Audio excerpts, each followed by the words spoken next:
டே பரதேசி நாயே, good touch bad டச்சுங்கிறது பொதுவானது தானே. அது ஆணும் பெண்ணும் இருக்கிற இடத்துல சொல்லி கொடுத்தா என்ன? அதுக்கான உனக்கு அனுப்பிடுறாங்க. தற்காப்பு கலைங்கிறது எவ்வளோ பெரிய முக்கியம், அது எவ்வளோ ஒரு பெரிய பெரிய கலை, அது இந்த குழந்தைங்களுக்கு போய் சேர வேணும்னு நம்பி அனுப்பி விட்ருக்காங்க. இந்த பெற்றோர்களை சொல்கிறதா இல்லை யாரை சொல்கிறது? மனுஷனோட மனசு 4 மணி நேரத்துக்கு குரங்கு போல் தாவி தாவி போகும் அப்படிங்கிறது தான் எடுத்துக்காட்டாக நீ இருக்க. அப்போது இந்த குழந்தைங்களுக்கு வீட்டிலேருந்தே ஆரம்பிக்கணும் பெற்றோர்கள். ஏன்னா ஒரு பயிற்சிக்கு போகிறோம், அப்போ தனியாக யார் கூப்பிட்டாலும் போகக்கூடாது.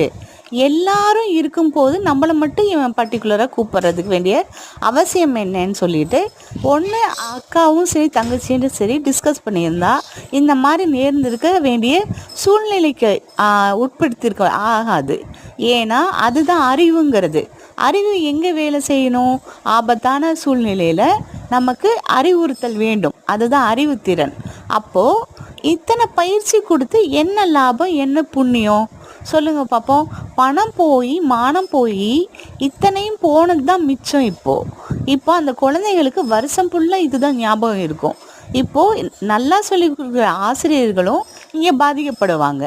ஸோ சேர்க்க வேண்டிய பயிற்சி கொடுத்துல இவன் நல்லவனா கெட்டவனா அப்படின்னு பார்த்து சேர்க்க வேண்டிய பொறுப்பு பெற்றோர்களாகிய உங்கள்கிட்ட தான் இருக்குது. அதை வீட்டிலேருந்தே தொடங்கணும். ஏன்னா வீட்லேயே பக்கத்து வீட்டுக்காரங்களே நம்ப முடியாத சூழ்நிலையில் இந்த உலகம் வாழ்ந்துட்டு இருக்கும் போது